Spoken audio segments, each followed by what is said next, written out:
Hello there and welcome back to the channel. Today we're going to look at something that's a bit of, again, a neglected piece of technology, a bit undervalued, but in this particular instance was considered important enough to require a specialist construction of one of these objects to serve a very specific function, but this one would be one of the biggest and best ever made, theoretically. And we often see Starfleet ships utilize them, launch Class 4 probe into whatever atmosphere of whatever place we're looking at, or tactical probe, or blah, blah, blah. And we always have them. We know that the ships have lots of probes, but the multi-spatial probe developed by the USS Voyager's crew was pretty special, at least by probe standards. And we're going to go over some of its specifications and capabilities, well, now.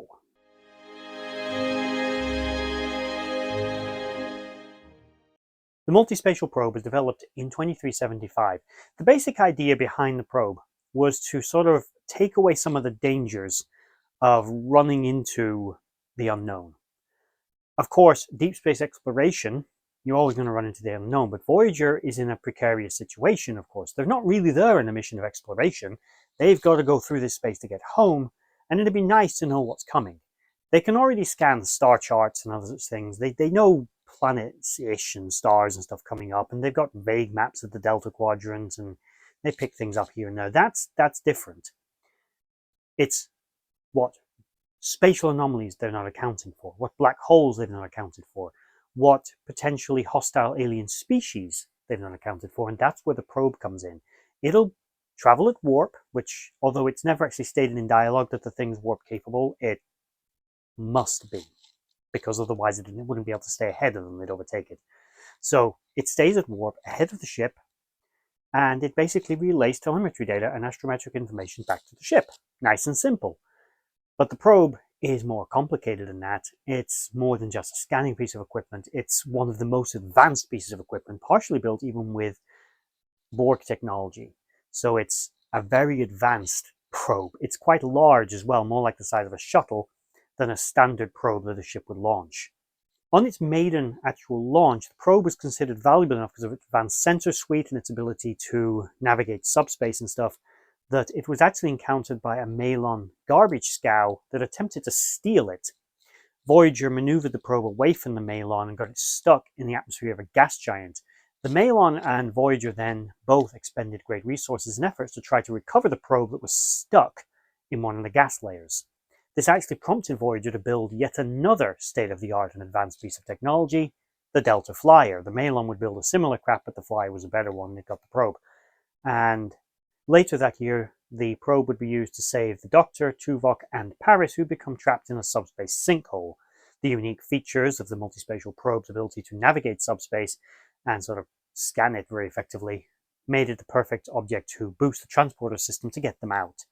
And it would, about a year later, also be damaged during an ion storm, resulting in the Lonatories having to go and recover it. Presumably the probe got stuck and left in the Delta Quadrant when Voyager returned, and is either still there or someone scooped it up by now, or maybe they sent it a self-destruct code and just neglected to mention that. But more than likely the probe's still buzzing around somewhere in the Delta Quadrant, running out of power. So, it's just another one of our lovely little probes we've sent out into deep space. It's probably just floating around and someone's going to run into it one day and think, this is a wonderful thing. It'd be kind of cool if it appears in an episode of a future Star Trek series where, like we get one of the Voyager probes or something like that encountered, or another probe like the Enterprise comes across some old Earth probe floating around out there, or the Klingons use for target practice. It'd be kind of interesting for the multi-spatial probe to be run into in the same way, a bit like we did with Friendship 1. Another long-lost Earth probe. So that effectively is the multispatial probe. In terms of general appearance, it actually evokes a Vulcan aesthetic to me, as Tuvok was heavily involved in its construction and design. That kind of makes sense. Vulcan ships obviously have more of a ring-style engine assemblage rather than nacelles. It's more common for Vulcan ships to basically have the ring.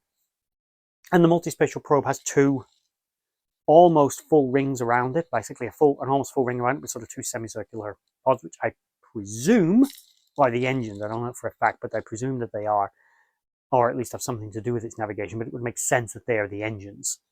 And it's a very Vulcan-like aesthetic with a cylindrical body and then these sort of curvilinear engines towards the rear. Very much Vulcan. Its exact size isn't clear, but it's definitely about the same size as a Federation shuttle. And again, is a very advanced state-of-the-art piece of technology, which was not greatly appreciated. It's another one of the undervalued pieces of tech. Sometimes we hear about specially designed probes like this, in like the Next Generation, where was one developed to study the corona of a star, things like that. You get odd specialized ones, but you've got to think there's whole teams of engineers, whole suites of scientists working on these designs in Federation space. And just, it's kind of one of those, you don't appreciate them until you've not got one and you need it. And then you appreciate their very existence. It's a very ubiquitous, common piece of technology used by virtually every fleet ship, by every race pretty much. But yet, they're so common, they're almost background noise. Just expected you've got a probe that'll go into an atmosphere, a probe that can go into an ion storm, a probe that can navigate around the Badlands. It's just expected. But it's such an undervalued piece of technology and such an essential one for vessels of exploration, but also even for military ships, with vessels like the Defiant also carrying probes that it could launch that it needed for various different purposes, some of them scientific, some of them tactical.